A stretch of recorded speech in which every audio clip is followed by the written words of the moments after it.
नमस्कार, मैं हूं मनोज मनु। आप देख रहे हैं आंकड़े हमारे। फैसला आपका। यमन से भारत के लिए एक राहत की खबर आई है। यमन की जेल में बंद भारतीय नर्स निमिषा प्रिया की फांसी की सजा टल गई है। प्रिया को 16 जुलाई को फांसी दी जानी थी, लेकिन फिलहाल सजा को टाल दिया गया है।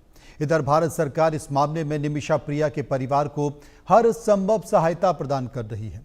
आपसी सहमति से समाधान निकालने के लिए लगातार प्रयास किए जा रहे हैं। इस मुद्दे पर हमने जनता की राय भी जानी है। हमने जनता से कुछ सवाल पूछे हैं कि भारतीय नर्स निमिषा को यमन में मिली मौत की सजा पर आपकी राय क्या है।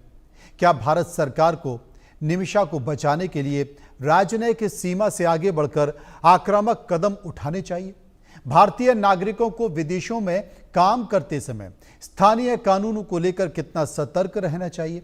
अगर निमिषा की जान बचाने के लिए ब्लड मनी यानी कि मुआवजा देना पड़े तो क्या भारत सरकार को यह कदम उठाना चाहिए। इन सब सवालों पर जनता की राय आपको दिखाएंगे।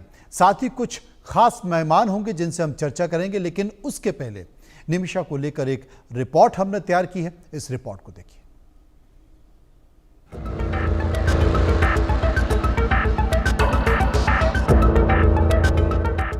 यमन की जेल में फांसी की सजा का सामना कर रही भारत की निमिषा प्रिया के लिए आखिरकार राहत की खबर सामने आ गई। फांसी की तय तारीख 16 जुलाई से ठीक एक दिन पहले निमिषा की फांसी अगली तारीख तक टाल दी गई। निमिषा केरल के पलक्कड़ जिले के कोल्लेगोंडे की रहने वाली हैं। निमिषा प्रिया को साल 2020 में यमन के एक व्यक्ति की हत्या के लिए दोषी ठहराया गया था। निमिषा को बचाने का सिर्फ एक ही तरीका है, वो ये कि मृतक का परिवार ब्लड मनी यानी वित्तीय मुआवजा स्वीकारने के लिए सहमत हो।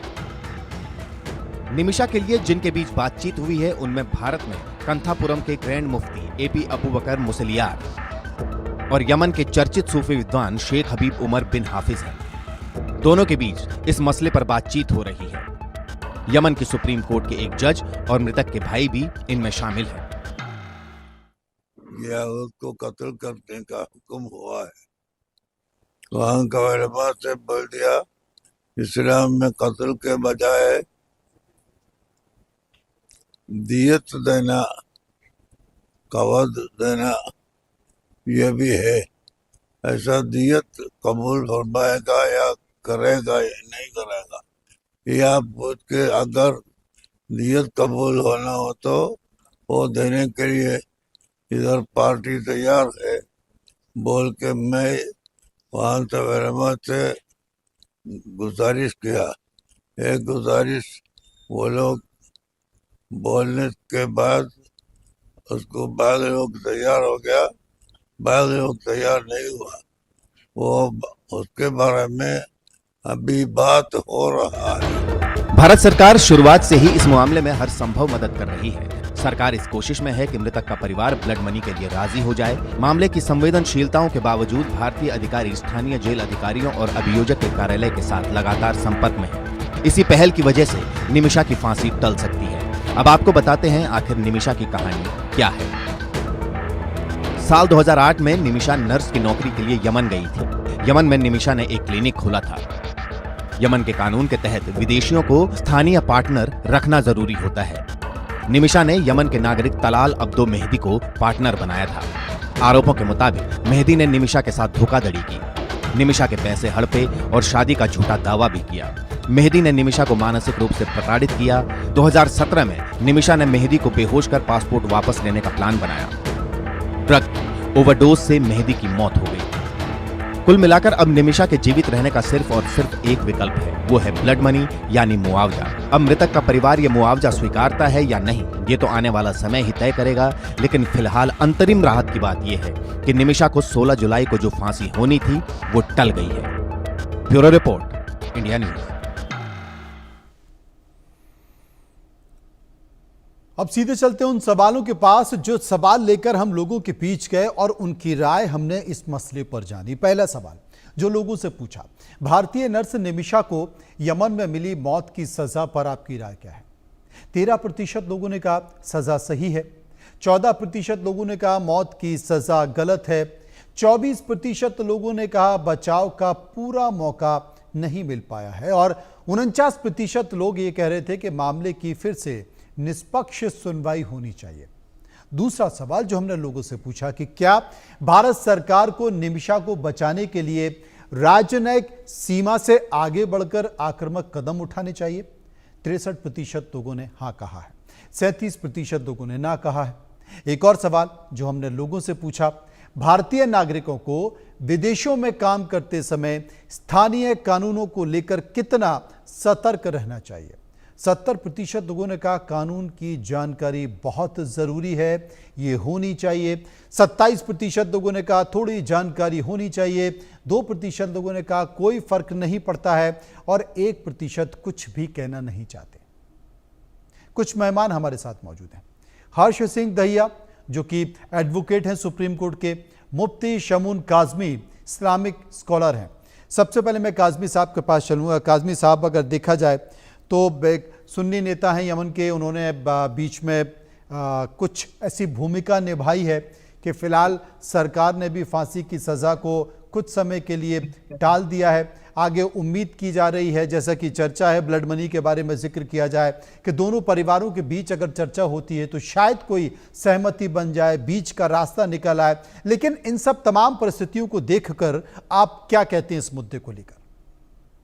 हाँ, देखिए, सबसे पहले तो मैं सरकार की प्रशंसा करता हूं और माननीय प्रधानमंत्री श्री नरेंद्र मोदी जी की विदेश नीति की।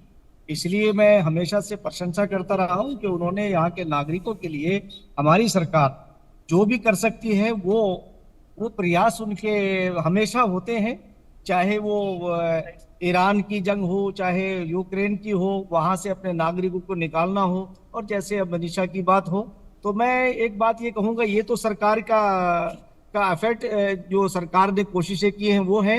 मगर मैं इस्लामिक तौर से भी एक बात कहना चाहता हूं कि इस्लाम ने जो बेहतरीन रास्ता है वो माफ करने वाला है। इसमें तो कोई शक नहीं है कि ये मृतक के परिवार को ये अधिकार हासिल है कि वो चाहे तो माफ करे और चाहे तो उसका मुआवजा ले लें। और उसके ऊपर जैसे अभी आपने मेरे से पहले केरल के मुफ्ती साहब का भी बयान आपने सुनवाया, तो मैं इस संदर्भ में ये बात कहना चाहूंगा कि वहां की गवर्नमेंट से और वहां के उस परिवार से जो मृतक का परिवार है, कि इसमें कोई शक नहीं कि आपको पूरा हक जो है ये हासिल है। मगर बड़ी बात अल्लाह के नजदीक ये है कि जो माफ करने वाला हो, मन उफ़्य लहू, यानी कुरान ने भी खुद ये कहा है कि आप उसका मुआवजा ले सकते हैं बगैर किसी उसके, और उसके लिए हमारी सरकार भी प्रयास कर रही है। तो मानव मूल्यों के लिए इसमें कोई शक नहीं कि उनकी भी मृत्यु हुई, वो भी नहीं होनी चाहिए थी। उसके क्या बैकग्राउंड है, क्यों ऐसा हुआ, नहीं होना चाहिए था। किसी की जान जो है वो इतनी आसान नहीं है कि कोई उसकी जान का मुआवजा दे सके। मगर फिर भी ये दोनों रास्ते इस्लाम ने रखे हैं, और जो तरजीह दी है वो माफ करने को दी है। तो मैं उस परिवार से भी ये अपील करूंगा कि आप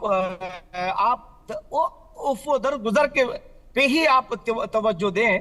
ठीक है कि आप उसके बदले में आपको ये सारी चीजें हासिल हैं, मगर इस्लाम का जो बड़ा पहलू है, जो अल्लाह पाक ने एक इंसानी हमदर्दी की जो बात रखी है, वो माफ करने को रखी। इंसानी हमदर्दी की बात है, वो माफ़ करने को लेकर है और इस्लाम भी यही चाहता है। लेकिन तमाम सारी परिस्थितियां हैं। हर्ष सिंह दहिया जो कि एडवोकेट सुप्रीम कोर्ट है, मेरे साथ मौजूद हैं। दहिया साहब, पिछले दिनों सुप्रीम कोर्ट में निमिषा की फांसी को लेकर एक याचिका लगी, उस पर सुनवाई भी हुई। निमिषा की फांसी की रोक की बात की गई थी और इसे लेकर सरकार की ओर से अटॉर्नी जनरल भी पहुंचे, एजीआई पहुंचे। भारत सरकार के प्रयासों के बारे में उन्होंने चर्चा की और बताया कि भारत सरकार अपने स्तर पर हर संभव प्रयास कर रही है और संभवतः उन्हीं प्रयासों को देखते हुए फिलहाल फांसी की सजा रुक गई है। लेकिन आप कैसे देखते हैं इस पूरे मामले को? मनोज जी, बड़ा ही कॉम्प्लेक्स और दुखद मामला है, लेकिन शुरुआत में ही मैं सरकार की और जो हमारे इस्लामिक स्कॉलर्स हैं जिन्होंने इसमें इंटरफेयर करके ये फांसी की सजा अभी डिले करवाई है, मैं उनकी सराहना करना चाहूंगा, क्योंकि उनके एफर्ट के बिना ये बिल्कुल मुमकिन नहीं था। आप सबसे पहले समझिए कि यमन की सिचुएशन कितनी कॉम्प्लेक्स है। यमन में अभी कोई स्टेबल सरकार नहीं है।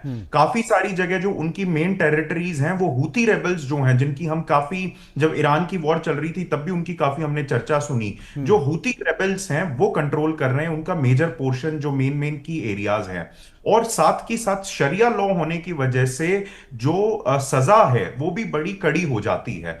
अब इसमें एक और बात समझने वाली होगी कि भारत सरकार ने अपने डिप्लोमेटिक चैनल सारे अनलीश कर दिए थे, बहुत ही अच्छे से उन्होंने वो किया, लेकिन साथ की साथ आप ये देखिए यमन में कोई सिविल वॉर जो चल रही है उसके होते वहां पे अभी हमारी कोई इंडियन एम्बेसी नहीं है। बहुत सारी कंट्रीज ने वहां पे अपनी एम्बेसीज बंद कर दी हैं। तो भारत सरकार ने यूएई के थ्रू, ओमान के थ्रू डिप्लोमेटिक चैनल्स क्रिएट करे ताकि वहां पे बात की जा सके, वहां पे कोई समझौता किया जा सके और इनको सही से लीगल हेल्प पहुंचाई जा सके। साथ ही साथ जब उससे बात नहीं बनी तो क्या कहते हैं, ईरान ने भी ये पेशकश की कि भाई जो हूती रेबल्स हैं उनसे हम बात करते हैं और कोई इसका समाधान निकालने की कोशिश करते हैं, लेकिन उन चैनल से भी बात नहीं बनी। फिर अब आप ये देखिए कितनी सराहना की बात है कि जो हमारे देश के इस्लामिक स्कॉलर्स हैं, जो सुन्नी और सूफी स्कॉलर्स आगे आए हैं, जिन्होंने वहां पे फैमिली से बात करी है और वहां के कुछ इस्लामिक स्कॉलर्स से बात करी है, तो वो बहुत ही एक सराहनीय कदम है कि देश में एक देश की बेटी के लिए देश की सरकार भी, देश की सुप्रीम कोर्ट भी, जिन्होंने सुओ मोटो कॉग्निजेंस लिया इस पूरे के पूरे मामले का, और साथ की साथ जो हमारे इस्लामिक स्कॉलर्स हैं वो सब साथ में आए और इस तरीके से निमिषा की मदद करने की कोशिश की गई। और जहां तक हम लीगल फ्रेमवर्क की बात समझे तो आप ये देखिए भारत सरकार के हाथ भी इसमें बंधे हुए हैं। कोई भी दूसरे देश के लीगल कानून, मतलब लीगल फ्रेमवर्क पे हमारा कंट्रोल नहीं होता। हम वहां पे डिसाइड नहीं कर सकते कि किस तरीके से सजा होगी, क्या प्रोसेस फॉलो किया जाएगा। बस हम ये है कि डिप्लोमेटिक चैनल्स के थ्रू कुछ ना कुछ रियायत हम वहां पे मांग सकते हैं। साथ ही साथ इस तरीके की अनस्टेबल पॉलिटिकल और लीगल सिचुएशन होने की वजह से ये बहुत ही कॉम्प्लेक्स हो गया है कि क्या निमिषा को सही प्रकार से सुनवाई मिली या नहीं मिली, क्या उनके पास सही लॉयर्स उपलब्ध थे, नहीं उपलब्ध थे, क्या उनके केस को सही से देखा गया या नहीं देखा गया, क्योंकि वहां पे सिचुएशन यमन में बहुत अनस्टेबल है। अब ये है कि भारत सरकार और जो हमारे इस्लामिक स्कॉलर्स हैं वो अगर वहां पे लोकल उसमें बात करें, एडमिनिस्ट्रेशन में बात करें, उनकी सरकार के साथ बात करें और फैमिली को किसी तरीके से मनाया जाए कि वो ब्लड मनी लेके, जिसे दिया कहा जाता है शरिया लॉ में, वो लेके अगर निमिषा को पार्डन कर देते हैं तो वही मेरे को इसका सबसे बड़ा सॉल्यूशन दिखता है। लेकिन मैं आपको बताऊं ये बहुत बड़ी जीत है भारत सरकार के लिए और हमारे इस्लामिक स्कॉलर्स के लिए कि जिस प्रकार से ये जो इनकी फांसी है वो डिले की गई है। तो मेरे को बहुत हद तक ये लगता है, बड़ा ही स्ट्रॉन्ग हंच है कि ये मामला सॉल्व होगा और निमिषा सही सलामत अपने घर और अपने देश वापस आएंगी। ये सही सलामत अपने घर और देश वापस आएगी, ये एक बड़ा संकेत आता है। इस बीच एक और सवाल जो हमने लोगों से पूछा कि अगर निमिषा की जान बचाने के लिए ब्लड मनी यानी कि मुआवजा देना पड़े तो क्या भारत सरकार को यह कदम उठाना चाहिए? 72% लोगों ने कहा बिल्कुल उठाना चाहिए, 18% लोगों ने कहा नहीं ऐसा नहीं करना चाहिए और 10% लोग इस पर कुछ भी कहना नहीं चाहते थे। सर्वे का एक और सवाल जो हमने लोगों से पूछा कि ऐसी अंतर्राष्ट्रीय जटिलता वाले मामलों में धार्मिक नेताओं की मध्यस्थता असरदार हो सकती है।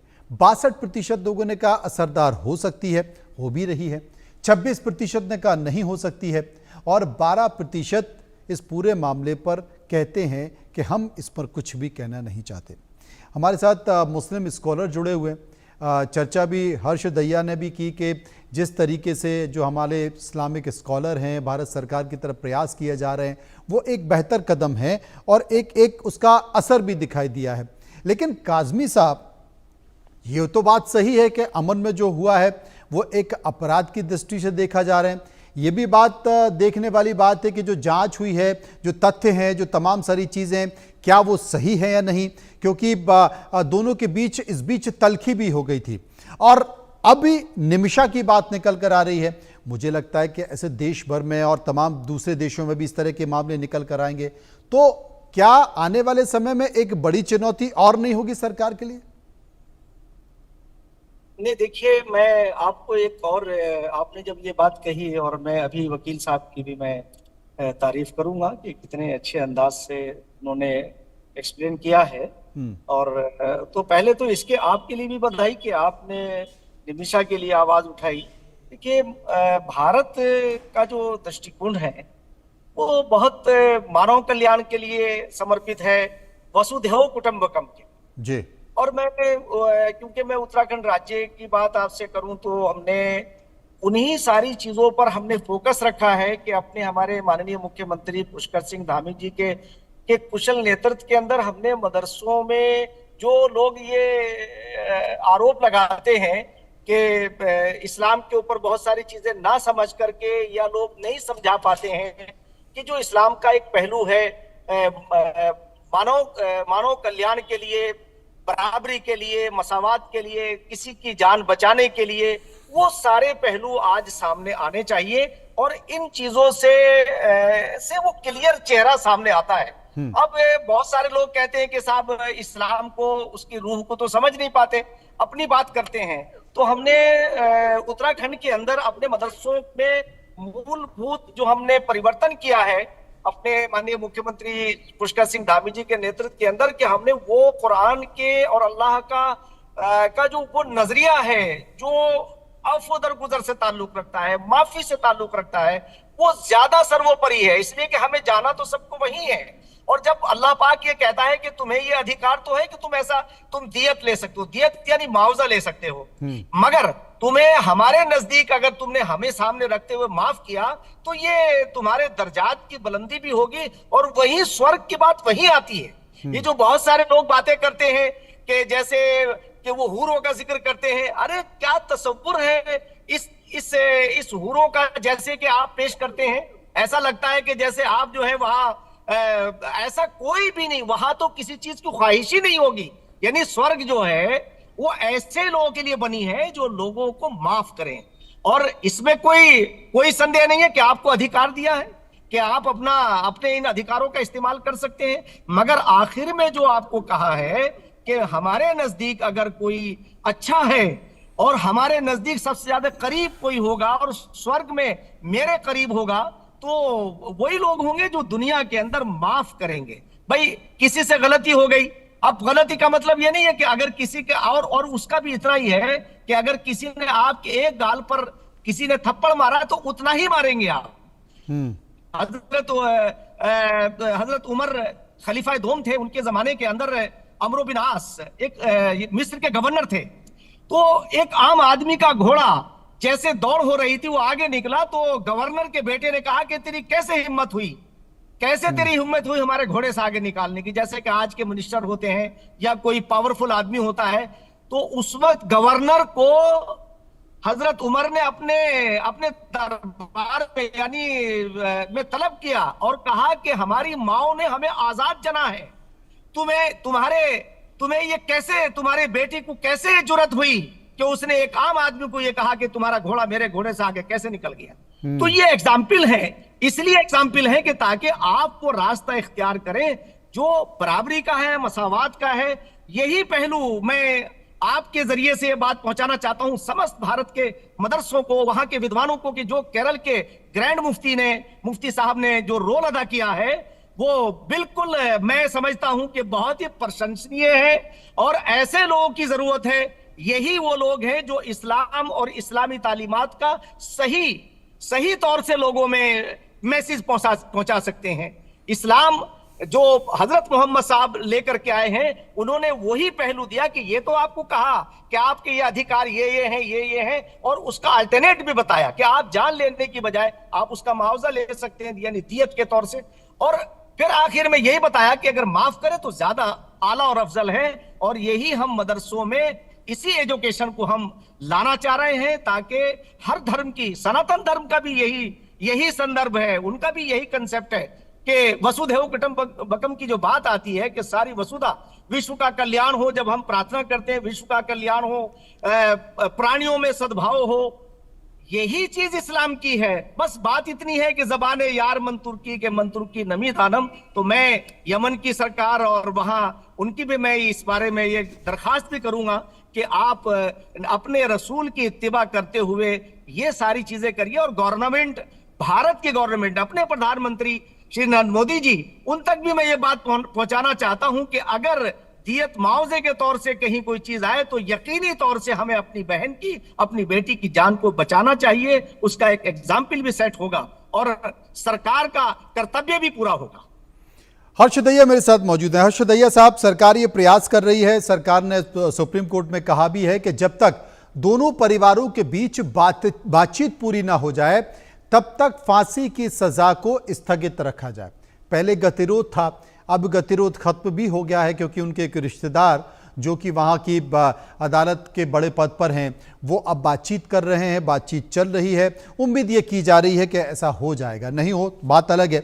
दोनों परिवारों के बीच की स्थिति है, सरकार भी कह रही है कि जब तक दोनों के बीच बातचीत ना हो जाए तब तक फिलहाल इसको स्थगित किया जाए, और लगता है संभवतः माना जा रहा है कि ऐसा हो भी जाएगा। लेकिन पूरी दुनिया में ऐसे बहुत सारे मामले हैं जो मानवीय पहलू से जुड़े हुए हैं, बहुत सारे लोग हैं जिनके साथ अन्याय हो रहा है, सरकार के ऊपर एक मनोवैज्ञानिक दबाव भी हो जाएगा।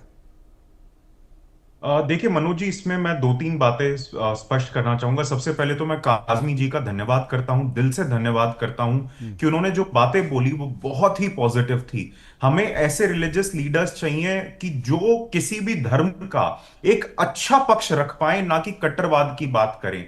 जब हमारे पास ऐसे रिलीजियस लीडर्स होंगे जो अमन, शांति, भाईचारे की बात करेंगे, तो देखिए सद्भाव अपने आप सोसाइटी में आएगा। और जैसा कि हमने इस केस में भी देखा, भारत की बेटी के लिए सरकार भी प्रयास कर रही है, और क्या कहते हैं, सिविल सोसाइटी भी प्रयास कर रही है, दूसरे कुछ देश हैं वो भी प्रयास कर रहे हैं, और हमारे इस्लामिक स्कॉलर्स जो इसमें लगे उन्होंने भी बहुत अच्छा प्रयास किया। तो ये बहुत ही काबिले तारीफ चीज है जो हो रही है इस पूरे के पूरे केस में। और जहां तक बात रही मीडिएशन की, देखिए आज के समय में जब हम पूरे लीगल प्रणाली की बात करते हैं तो एक ऑल्टरनेटिव डिस्प्यूट रेजोल्यूशन की बात आती है कि किस तरीके से कोर्ट कचहरी के चक्कर में ना पड़ के ऑल्टरनेट तरीकों से डिस्प्यूट को रिजॉल्व किया जा सके, और उसमें मीडिएशन बहुत ही इंपॉर्टेंट रोल प्ले करता है। और जैसे कि मैं भी अपने लीगल कैरियर में जो मैंने बात समझी है कि अगर आपका किसी से कोई मसला हो जाए, आपको डायलॉग नहीं छोड़ना है, आपको हमेशा कंप्लेनेंट को और जो अक्यूज्ड हैं उनको हमेशा आपस में बातचीत जारी रखनी चाहिए, क्योंकि कुछ नहीं पता होता कहां पे वो समझौता रीच हो जाए। जहां पे कई केसेस हमने ऐसे देखे हैं जहां पे लगता था कि बिल्कुल मीडिएशन से समझौता नहीं होगा, वहां पे भी मीडिएशन के द्वारा, आपसी वार्तालाप के द्वारा बहुत बार समझौते हो जाते हैं। और इस केस में भी मेरे को पूरा पूरा चांस लगता है कि भाई फैमिली कहीं ना कहीं ये डिप्लोमेटिक जो पूरे के पूरे दबाव बनाए जा रहे हैं, जो डिप्लोमेटिक बातचीत की जा रही है, और फिर जो रिलीजियस लीडर्स के द्वारा भी बातचीत की जा रही है। जब हमारे यहाँ के रिलीजियस लीडर्स यमन के रिलीजियस लीडर्स से बात करते हैं और वो वहां के रिलीजियस लीडर्स जब इस फैमिली से बात करेंगे, तो या तो वो दियात स्वीकार करेंगे या फिर इनको वैसे ही पार्डन कर देंगे बिना कोई ब्लड मनी लिए हुए।